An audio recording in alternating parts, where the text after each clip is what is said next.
P survived, but couldn't go home with her because of the criminal investigation. My whole body went cold and I looked at Kyle, who was already shaking his head.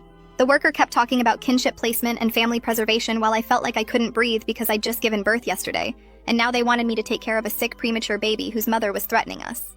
Kyle stood up and told her firmly but politely that we needed to focus on our own newborn, and that taking on a medically fragile infant while dealing with ongoing threats would be dangerous for everyone involved. The worker wrote something down and said she understood but had to document that she'd asked. I started crying from relief that Kyle said what I couldn't get out of my mouth. My phone rang 20 minutes later and it was Mom sobbing and begging us to reconsider the kinship placement. She kept saying it was the only way to keep Jacqueline's baby in the family, and maybe help Jacqueline not completely lose her mind. I told her there were other relatives who could help, that she had siblings and cousins who didn't just have a newborn and weren't being threatened.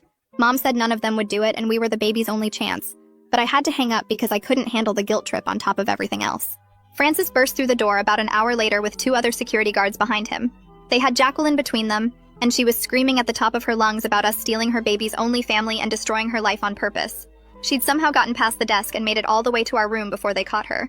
The other patients in nearby rooms were peeking out their doors looking terrified, while Jacqueline kept yelling that we were murderers and thieves.